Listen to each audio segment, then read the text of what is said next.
Hello, dear student. Welcome to our channel Omkar D pharmacy ज्ञान। आज से हम स्टार्ट करने वाले हैं फार्मास्यूटिक्स थ्योरी। फार्मास्यूटिक्स सब्जेक्ट में क्या है? History of professional pharmacy in India in relation to pharmacy education, industry, pharmacy practice and various professional association. क्या है हम पार्ट 1 में देखेंगे। आज के लेक्चर में हम क्या पढ़ने वाले हैं? तो history of professional of pharmacy in India. आपने प्रोफेशनल ऑफ फार्मेसी इंडिया में कौन कौन से प्रोफेशनल आते हैं और उनकी हिस्ट्री क्या है वो देखते हैं। First of all, father of pharmacy. अपने फादर ऑफ फार्मेसी कौन है? विलियमसन प्रोटेक्टर जेर, जो कि अमेरिकन साइंटिस्ट है। और मेन बात है, फादर ऑफ इंडियन फार्मेसी क्या है, कौन है? तो महादेव लाल सरोप्स, ये हमारे Indian pharmacy, father of Indian pharmacy. ये क्वेश्चन ये हमको एमसीक्यू में पूछा जाता है कि what is the father of the name scientist of father of pharmacy in India और in world. First of all, pharmacy education in India. Pharmacy में एजुकेशन क्या है? 1937 में जब first pharmacy course was introduction in Banaras Hindu university BHU में हमारा first pharmacy course उनके नाम पे स्टार्ट हुआ था, बनारस में यानी उत्तर प्रदेश में 1937 में इस्टेब्लिश हुआ था। उसके बाद 1943 में प्रोफेसर एम.एल. यानी हमारे फादर ऑफ इंडियन फार्मेसी, उन्होंने क्या किया? First degree course in pharmacy at BHU में हमारा फर्स्ट डिग्री कोर्स 1943 में इस्टेब्लिशमेंट हुआ। उसके बाद क्या हमारा बड़ा फार्मेसी के एक्ट आया, उसके में प्रोफेशनल फार्मेसी एंड एजुकेशन के बारे में हमको बताया था। उसका नाम है द फार्मेसी काउंसिल एक्ट 1948 में हमारा pharmacy act 1948 regulate and professional and education के बारे में बताता है। वो मोस्ट इंपॉर्टेंट एक्ट है हमारा फार्मासिस्ट के लिए। उसके बाद 1949 में the pharmacist council of India PCI was established under the pharmacy act to set standard for education and registration. उनके एजुकेशन एंड रजिस्ट्रेशन क्या है वो हम उनके फार्मेसी काउंसिल ने हमको इस्टेब्लिशमेंट, फार्मेसी एक्ट ने फार्मेसी काउंसिल ऑफ इंडिया के को इस्टेब्लिशमेंट किया और उसमें हमको क्या है कि एजुकेशन एंड रजिस्ट्रेशन के बारे में बताया। डेवलपमेंट कौन से कोर्स है फार्मेसी एक्ट पे? 3 मेन कोर्स हम कर सकते हैं फार्मेसी में। वो पहला कोर्स है 12वीं के बाद डी फार्मा, जो कि डिप्लोमा इन फार्मेसी, जो हम पढ़ने वाले हैं। उनको 2 ईयर का कोर्स रहता और 12 साइंस के बाद वो करना पड़ता। उसके बाद बी फार्मा में क्या? Bachelor of pharmacy, 4th year का ग्रेजुएशन डिग्री, अंडर ग्रेजुएट यानी ग्रेजुएशन डिग्री, जो हमारे 12वीं के बाद एग्ज़ाम देना पड़ता है उसको लिए। उसके बाद हम बैचलर ऑफ फार्मेसी को एडमिशन लेते हैं।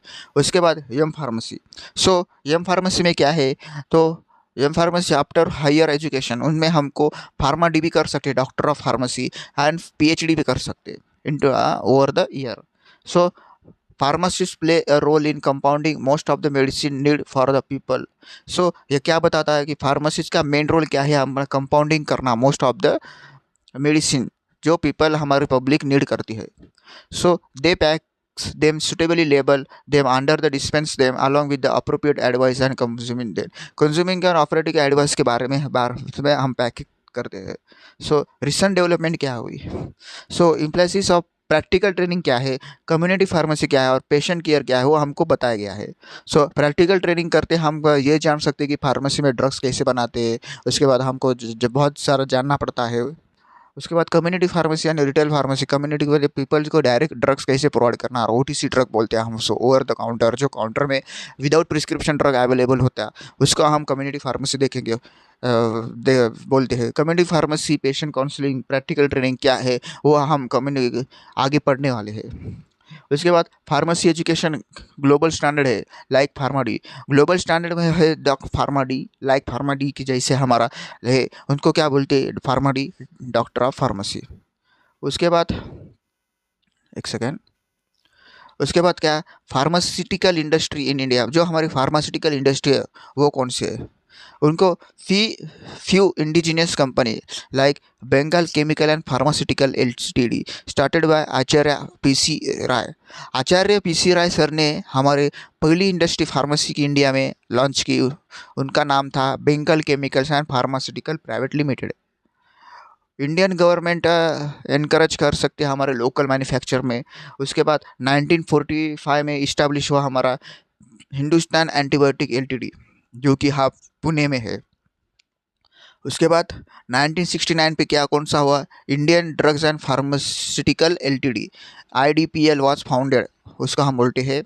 सो 1970 में पेटेंट एक्ट आया, तो पेटेंट एक्ट से हमारा नॉन प्रोडक्ट पे ही पेटेंट हो सके। अडॉप्टेड प्रोसेस क्या है वो, उसके लिए पेटेंट एक्ट इम्पॉर्टेंट है, जो हम फार्मास्यूटिकल जूरिस्प्रूडेंस में पढ़ने वाले हैं।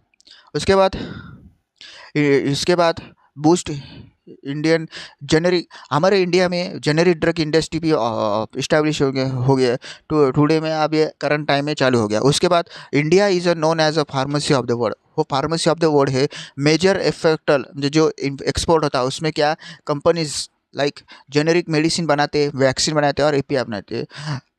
हमारे इंडिया में ऐसे कोई टॉप कंपनी है उसके बारे में हम देखेंगे। सो फर्स्ट कंपनी है सन फार्मा, उनके फाउंडर है दिलीप शाहगवी, 1983 में वो इस्टेब्लिशमेंट हुआ। सिप्ला फाउंडर क्या है, के एम हिमेन, 1935 को हुआ। डॉक्टर रेड्डी फाउंडर है मुरली देवी। और लास्ट का है अरोबिंदो फार्मा, फाउंडर है पीवी रेड्डी, के एन रेड्डी, 1986। सो हमारा रिलेशन क्या है फार्मेसी में इंडस्ट्री का, मतलब हमारा टॉपिक क्या चल रहा हमारा कि फार्मास्यूटिकल इंडस्ट्री। सो पर ये देखने वाले हैं कि हम ये फार्मूलेशन रिलेशन क्या है फार्मेसी का इंडस्ट्री में, कौन सा रोल कहता, क्या रिलेशन पड़ता। सो नीचे कुछ हमको रिलेशन दिए वाले। तो फर्स्ट रिलेशन क्या है, फार्मूलेशन डेवलपमेंट। सो फार्मूलेशन डेवलपमेंट में क्या है, pharmacist involve in the formulation testing. Mug pharmacist का क्या है कि फार्मूलेशन टेस्टिंग क्या करना। उसके बाद वह फार्मास्यूटिकल फार्मूलेशन जो बनाते उनको कौन कौन सा फार्मूलेशन लगता है उसके बारे में बता।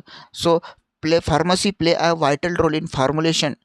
फार्मेसी का एक वाइटल रोल है हमारे फार्मूलेशन का। Development of applying drug knowledge to design, यानी ड्रग नॉलेज से लेकर डिज़ाइन तक क्या है, design test, optimizing doses form क्या है, वो insurance safety efficacy and stability, वो उसके बारे में हम फार्मूलेशन डेवलपमेंट में देखेंगे। इसके ब्रीफ साइंस एंड इंडस्ट्री क्या है, create effective patient friendly and pharmaceutical product, उसके बारे में वो सब हमारे फार्मूलेशन डेवलपमेंट में आता है।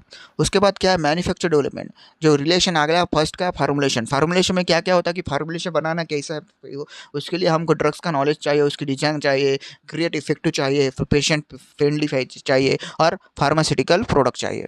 उसके बाद मैन्युफैक्चर डेवलपमेंट, तो मैन्युफैक्चर डेवलपमेंट में क्या है, pharmacy support manufacture development by ensuring complex with quality standard and optimizing processes.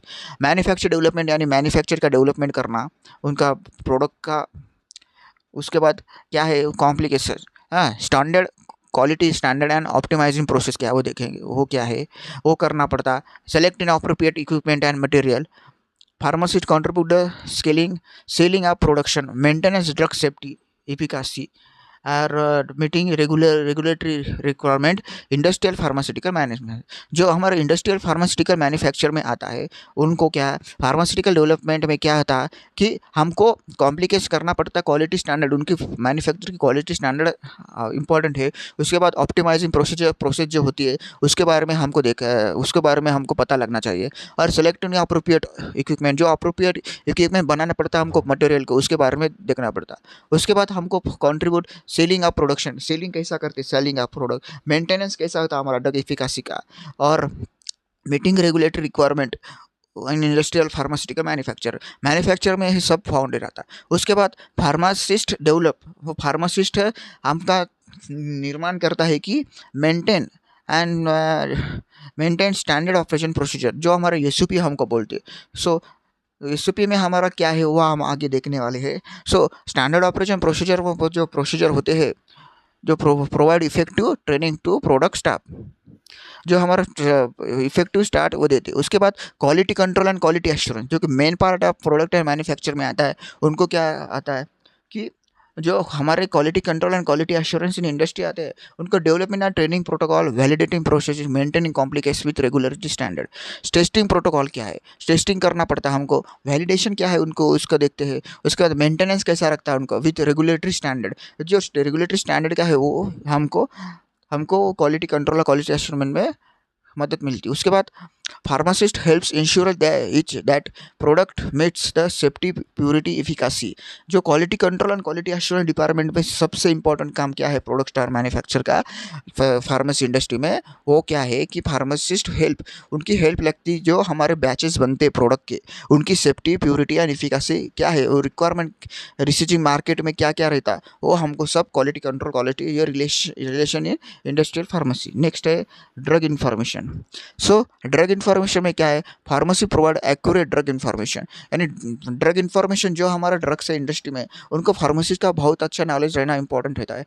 Provide drug information industry by evaluating clinical data, हमारा इवॉल्यूट कैसा करता, क्लिनिकल डाटा कैसा इवॉल्यूट करता वो आना चाहिए। उसके बाद प्रॉपर लेबलिंग, कैसे लेबलिंग इंपॉर्टेंट है। Support to health care profession, जो हेल्थ केयर प्रोफेशन रहते doctor with self uses guideline, उनके गाइडलाइन पढ़ना पड़ता है। उसके बाद कॉन्ट्रीब्यूट रेगुलेटरी सबमिशन, वो जो हमारा रेगुलर सबमिशन करना पड़ता। उसके बाद फार्मा को विजिलेंस करना पड़ता। Important decision making through the drug development and marketing process, the development and marketing process में क्या है उसके बारे उसको हमको ड्रग इन्फॉर्मेशन में लगता। उसके बाद लास्ट क्या है हमारा आपकी फार्मेसी रिलेशन में sales and marketing. So sales and marketing में क्या है कि pharmacy support sales and marketing by the industry by provide scientific insight ensuring accurate product information and training team.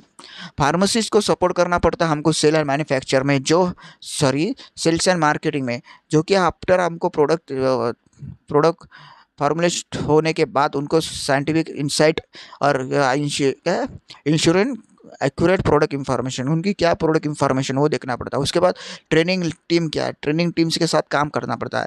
Pharmacist की हेल्प ये है होती है कि वो उनके ड्रग के बेनिफिट, यूजेस एंड सेफ्टी, तो सेफ्टी वो हेल्थ केयर प्रोफेशन को बताएं, यानी हमारे डॉक्टर, यानी डॉक्टर को बताना पड़ता है। उसका क्या है मेडिकल रिप्रेजेंटेटिव, उनको हमको काम है कि वो हमारा ड्रग जो फॉर्मुलेट होता इंडस्ट्री में उनको ड्रग्स स्टेबिलिटी बेनिफिट, उसके ड्रग्स के यूजेस और सेफ्टी क्या है वो हेल्थ केयर प्रोफेशन को देखते हैं। उसके बाद एनहांसिंग क्रिएटिविटी, उनको क्या क्रिएटिविटी करना पड़ता है। और professional rational drug use in the market, वो प्रोमोटिंग कौन से यूजेस है रैशनल वो हमको मार्केट में बताना दे चाहिए। So thank you for watching this video. आज हम क्या क्या पढ़े, हम क्या पढ़े history of professional of pharmacy, जो हमारी हिस्ट्री है और वो क्या है फार्मेसी एजुकेशन कौन से है। सो इंडस्ट्रियल फार्मेसी, इंडस्ट्रियल फार्मेसी क्या है, उनके रिलेशन क्या है, रिलेशन में फर्स्ट क्या आता है फार्मुलेशन डेवलपमेंट, सेकंड क्या आता है मैन्युफैक्चर डेवलपमेंट, थर्ड क्या आता है क्वालिटी कंट्रोल, फोर्थ क्या आता है ड्रग इन्फॉर्मेशन, फिफ्थ क्या आता है हमारा सेल्स एंड मार्केटिंग। ये सब हमारा जो है वो आप खुद से बना कर भी लिख सकते हैं एग्जाम में। सो अगले हम नेक्स्ट डे क्या स्टार्ट करने वाले हैं कि फार्मेसी प्रैक्टिस और उसके वेरियस फार्मास्यूटिक प्रोफेशनल एसोसिएशन क्या है वो हम देखने वाले। सो आपको ये नोट्स चाहिए तो हमारा व्हाट्सएप चैनल जरूर ज्वाइन कीजिए और हमारे चैनल को लाइक शेयर एंड सब्सक्राइब जरूर करें, ताकि हमारा लेक्चर आप सब तुम देख सके। और thank you for watching this video.